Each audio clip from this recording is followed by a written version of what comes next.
Hello, WWE Universe. I'm Charly Caruso, and I would love to welcome you now to the Monday Night Raw WWE Then, Now, and Forever Superstar panel here at New York Comic Con. Now, we have three amazing panelists joining us today. First and foremost, he is the EVP of Global Talent. His name is Paul Levesque, also known to many as Triple H. Hi, Hunter. How you doing? I'm doing great. How are you? I thought there'd be a bigger build-up, like, welcome to New York Comic Con.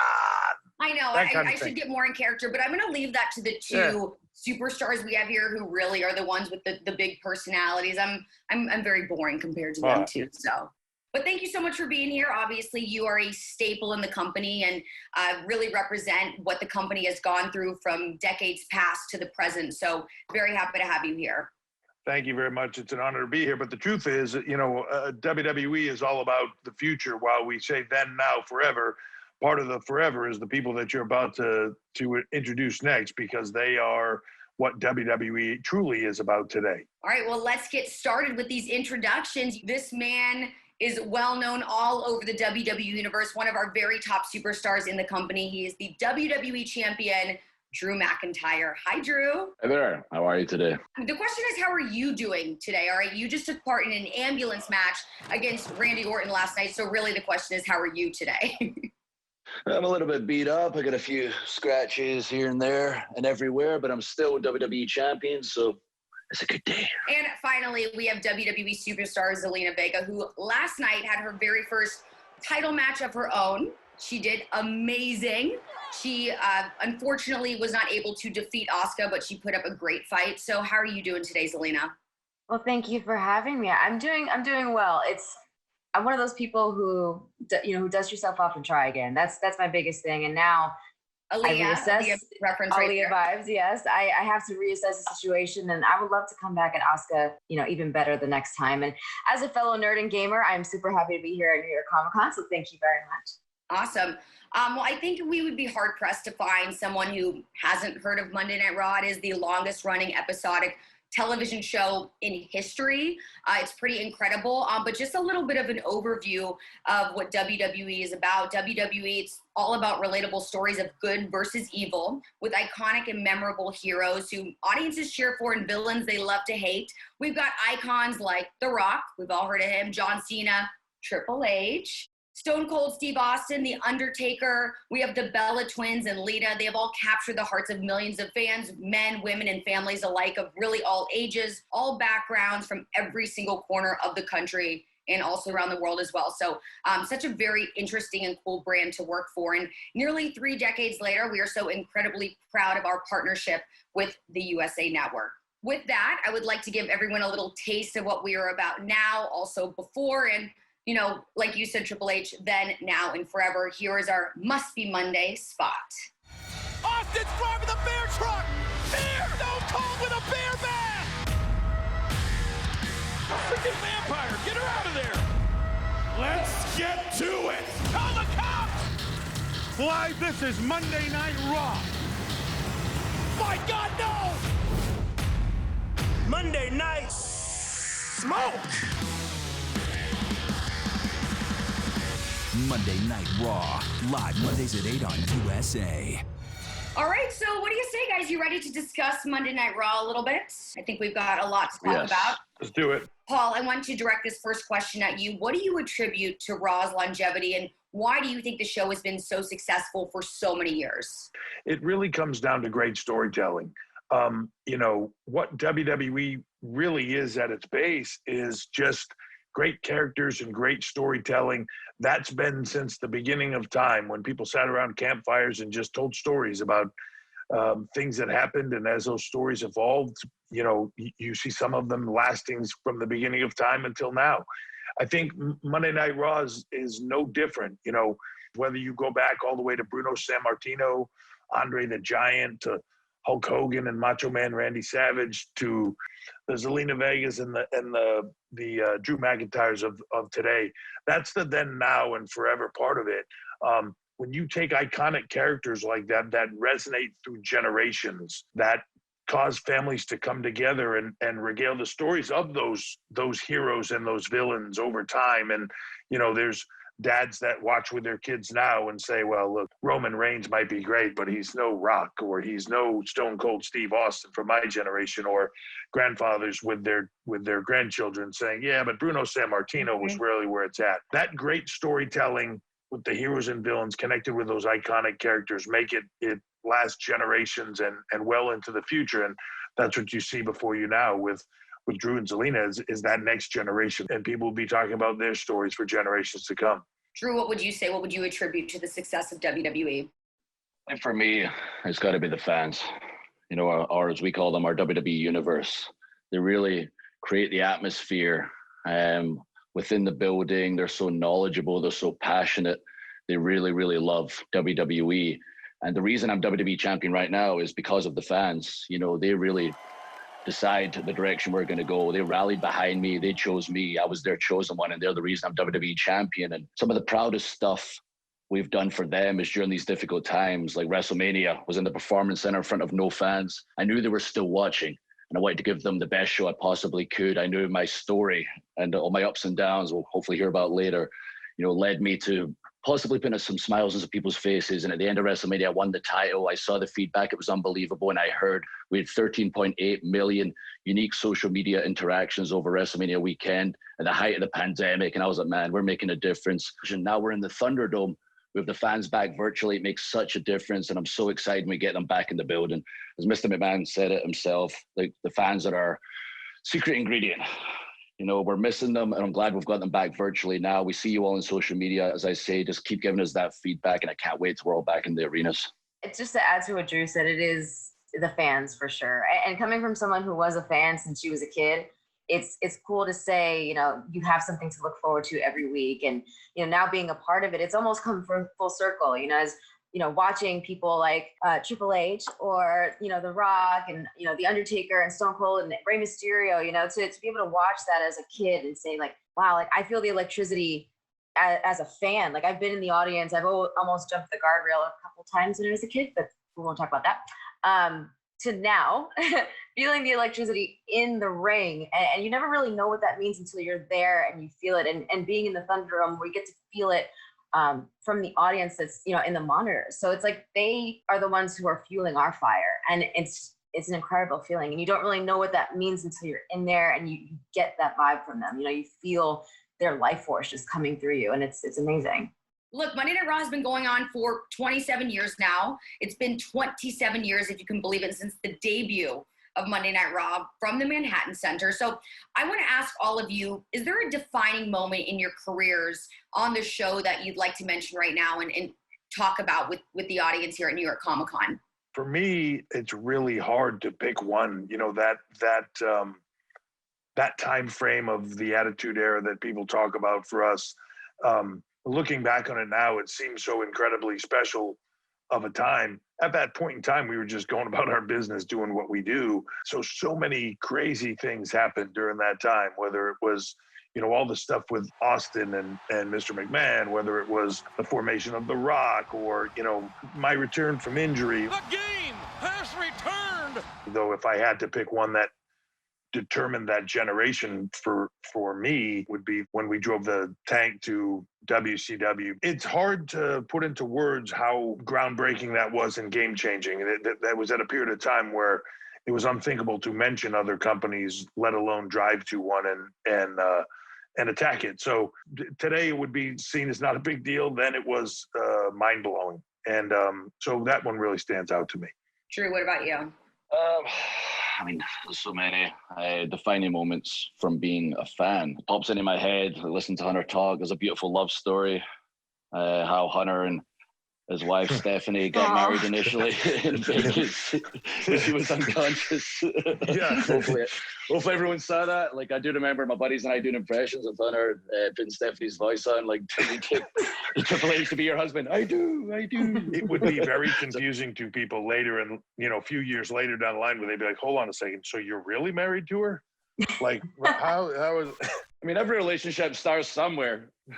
Exactly. Yeah, it all works out for the best. Yeah, another one for me, I guess, like jumps in my head just for the reaction and the fact that there was so many huge characters involved, and WWE is all about unpredictability. When Mick Foley first won the WWE title, I remember that night on the opposing show in WCW, their commentator announced later in the night, Mick Foley's going to win the title, as if that would stop people switching over to WWE at the time. And 600,000 people switched the channel for the main event of Mankind versus The Rock for the WWE Championship. And all the characters that were involved, the Corporation, Degeneration X, got involved. And towards the end, when Stone Cold Steve Austin's music hit, is the loudest reaction I remember, aside maybe like Hunter's return from the quad injury at Madison Square Garden. Like, it was such an incredible moment, so many incredible characters, that unpredictability you expect from WWE, and the underdog pulling off the victory in the end and Mankind winning the title, that really stands out to me. What defining moment would you cite during your career as a WWE superstar? Not a fan, but for you now as the champion, or even before you became champion? I mean, you'd expect me to say when I won the title, that was my defining moment. No, being fired was my defining moment, actually. I don't want to sound a bit morbid. It does have a happy ending. This is all I ever wanted to do. It was my dream my entire life. I was signed to WWE at 21 years old, and I would have been happy to be the water boy at that point. Never mind being part of WWE and getting such huge opportunities, such as Vince McMahon himself calling me the Chosen. We've been the Intercontinental Champion, the Tag Team Champion, but somewhere along the line, you know, I lost perspective. I really went off the rails, and I just wasn't fulfilling my potential. And I really lost sight of who I wanted to be as a person and a wrestler, and I got fired. When I was 29, I deserved to get fired, and that day I had to look myself in the mirror and say, this was on you. From that day forward, I worked my butt off. I traveled the world. I was the busiest wrestler in the world, and inevitably had a conversation with Hunter. And he was, like, said some nice things during that conversation about how he's proud of what I was able to do as a wrestler, but more importantly, what I was able to achieve and finally grow up as a man. And it was time to come home. And I came back to NXT, had a great time there, and worked my way up. And sitting here WWE champion now, I know it's through the hard work. And as I say, the first run I was a boy, now I'm a man. That it took getting fired to really be able to look myself in the mirror and say at the end of every day, okay, this is cool. You're giving it all you've got, and giving it all you've got has resulted in you being WWE champion. Now you've got that beautiful title hanging next to you. So learning from your failure is always a very important lesson. And Zelina, I want to ask you this question, but in a slightly different manner. Is there a moment that you remember specifically on Monday Night Raw sharing with your family or your father?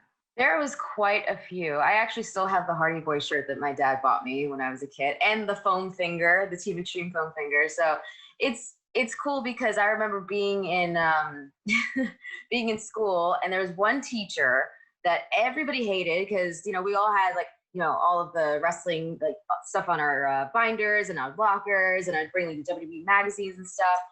And she took my magazine away, and I was so upset. And the kid next to me said, "Suck it." And she was like, "Excuse me?" I'm sorry. Oh, Hunter, you ruined our generation. Yeah. You're doing good job. So it was perfect because then everybody was just sick of this teacher and kind of just rallied against her almost. And it was just like a big thing. And everybody knew that it was from DX. And that was so cool. Like, as a kid to go, yeah, like, we got her. We didn't, but, like, you know, whatever. No, you did. You got her. We did, you know? And I just remember going to, like, Madison Square Garden with my dad because it was. And you're from New York. Everyone, yes. She is a native New Yorker.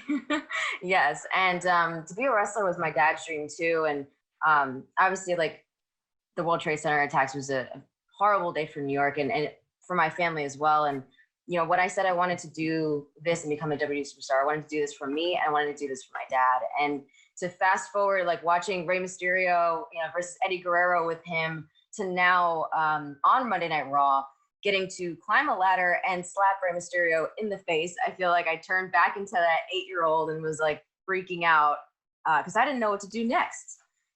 So I was like, okay, that happened. And even yesterday, going back to the pay-per-view Clash of Champions, I got to go out there. But right before I did, I had my dad's name on the back of my kick pad. And to go out there and say, like, this is for you, win, lose, or draw, like, we did this. And to feel like WWE has always been a family, like, especially in NXT, I felt like this was such a family. And I remember even the day, like, a few weeks before I was getting married, I was like, Papa Bear, I have something to tell you. So, and it was really cool to feel like I met my husband in WWE, and I've had all these amazing moments just for my family and for my dad. Is insane. That's incredible. one of my favorite things about this generation is while the storytelling on Raw and SmackDown and those things is still amazing, that the people are learning the real stories behind these performers and the athletes that are behind the characters, and really what it does to, and the drive that it takes and the effort that it takes. And, you know, Drew's story about success isn't just that final win, it's the journey that you take to get there. That's what really builds the strength. And, you know, Zelina's story about, you know, the passion she shared with her father, and then, you know, committing herself to doing something and getting there and sharing those moments, a name inside of a kick pad that no one would ever know, but just makes, when you watch that performance, it makes it so much more meaningful. Their character lessons within the show, but their life lessons within the people that perform them. And I think that's what the driving force of Monday Night Raw and the WWE will be into the future. Not just the stories, but the stories behind the stories. It's also fun to watch because I know I started out in NXT over 4 years ago. You know, now here I am still with the company and still surrounded by the people that I was working with in NXT when I first began. And now to see everyone just reaching such great heights and coming such a long way from when they first signed with the company and they started, you know, getting their feet wet. It's just really cool to see everyone's growth. It feels like a family. You know, when I come to work, it's like I'm so comfortable with everybody. And we are a family. That's why we call each other literally brother and sister.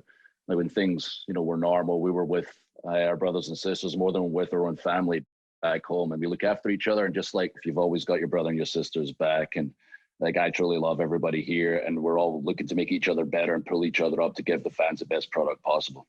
Well, talking about making the best product possible, Paul, what goes into putting together an episode of Monday Night Raw, whether it's for television or just for the audience within the arenas, or in the case that we're experiencing now for the virtual fans, the WWE Thunderdome? I mean, it's an incredible undertaking on every level. And it's a funny, we've had this experience over the years, you know, where I've been lucky enough to bring people backstage and see their reaction to what we are just used to seeing on a day-to-day basis, which is, you know, when you see, especially when we were on the road, when you see 21 tractor trailer trucks and 10 different buses that are bringing crew and staff to, you see catering that could feed an army, literally. The behind the scenes is so far beyond anything that you can imagine. It seems so incredible when you turn the TV on and you see, you know, whatever it is, short of a few thousand fans on video screens watching in an arena.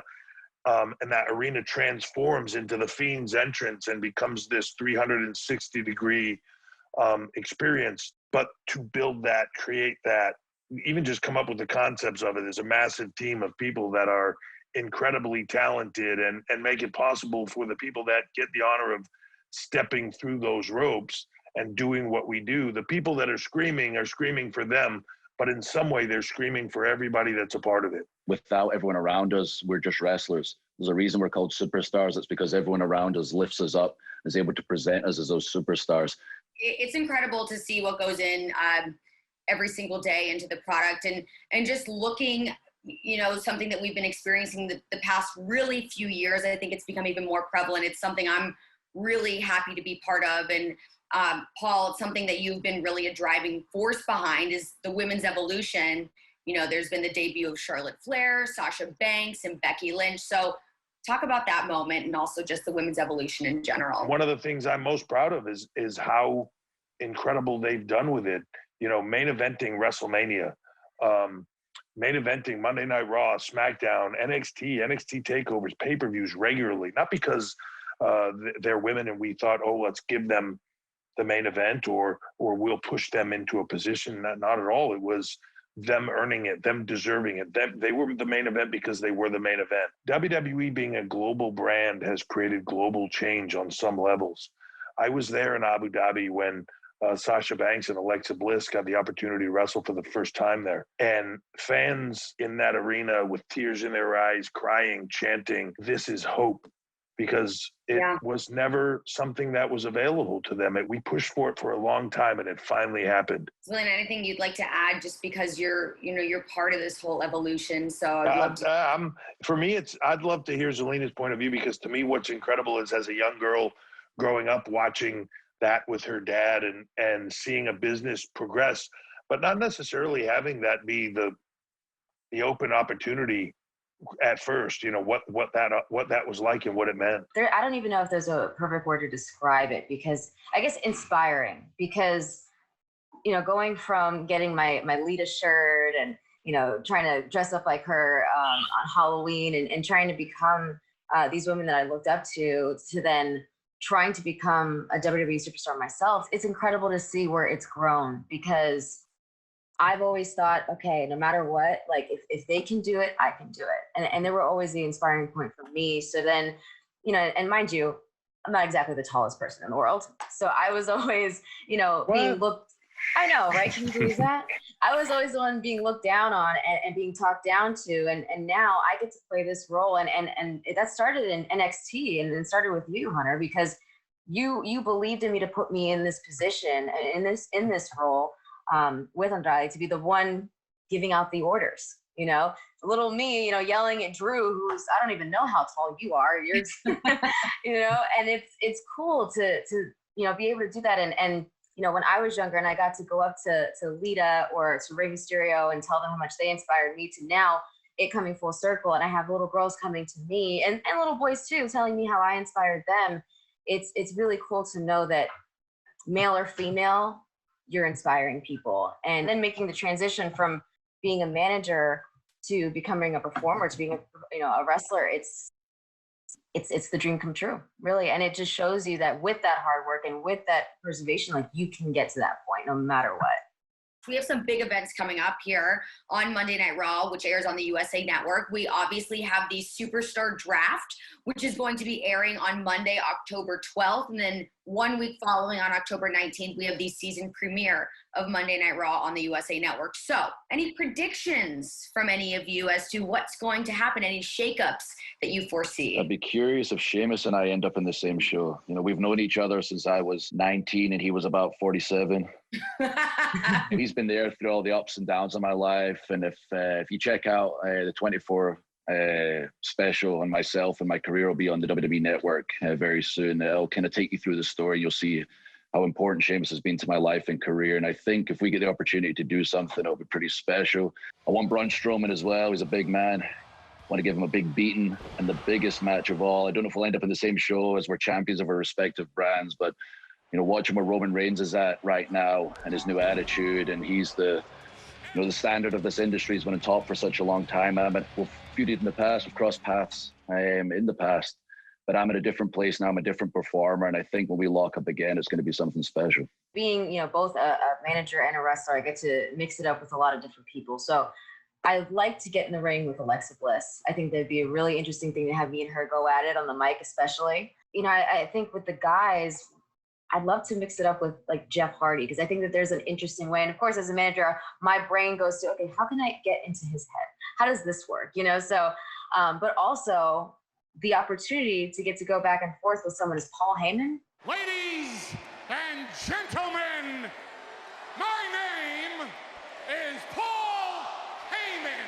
That would be pretty incredible. So there's definitely some people that I'm interested to see where they're going to end up. And if they do, I'd be first in line to say, hi, let's go. The draft is always an exciting time because it creates these, I think in some ways, the fantasy moments. Like, I'll be honest, I don't want to see Drew McIntyre and Roman Reigns yet. I would love to see that percolate, because I think that a couple of years down the road, Roman Reigns versus Drew McIntyre is a Hulk Hogan, Ric Flair scenario, is a Rock, Stone Cold Steve Austin scenario. Wow. And you don't want to hit that before it peaks. But that's what makes the draft so exciting to me, is those moments in time where you were like, well, what if? And then what if becomes a reality. So we are like very short on time now. We have had so much to talk about, but there are some questions from the fans that I just want to get to one each.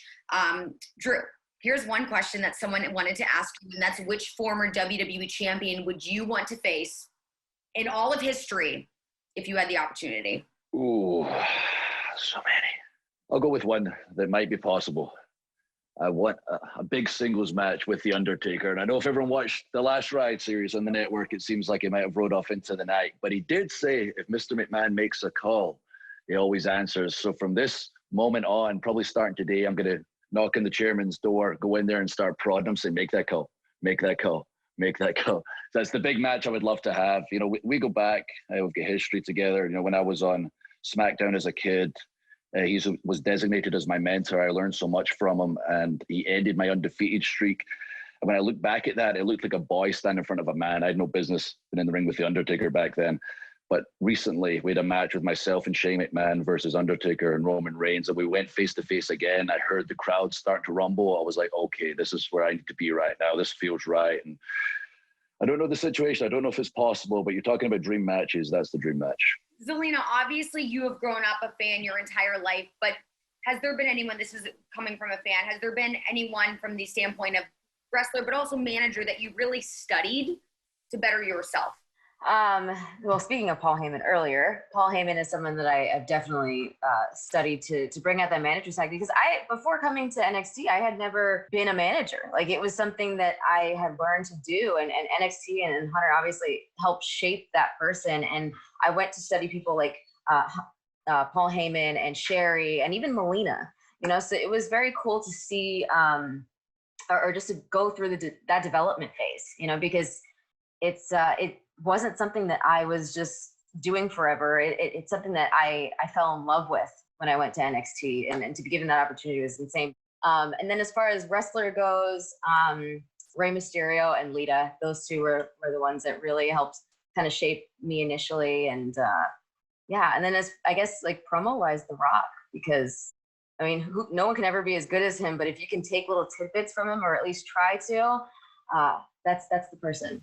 All right, well, that's all the time we have for today. This has been such an interesting discussion, and I think really shed so much insight on why WWE is such a powerhouse, and not only the sports entertainment industry, but really just across brands all over the world. We're doing so much. There's so much innovation, so much excitement, and really just a testament as to why everyone should be tuning in every single Monday night to Monday Night Raw on the USA Network, because you really never know what's going to happen. So a big thank you to you, Triple H. I know I've called you so many different names throughout the course of this conversation, but you really wear so many hats in the company. You're such a driving force into why the product is so successful. So a big thank you to you. Also to you, our WWE champion, Drew McIntyre, and to you, WWE Superstar Zelina Vega. It has been so fun and so interesting getting the opportunity to talk to all of you. Don't forget, we have so many exciting things as far as WWE is concerned on the horizon. In just a couple days, on October 12th, during Monday Night Raw on the USA Network, we will have our WWE Superstar Draft. And then 1 week later, also happening on the USA Network, our season premiere of Monday Night Raw. So both of those things you definitely will not want to miss. But again, big thank you to all three of you. And I will be seeing all of you very soon. Thank you. Thank you.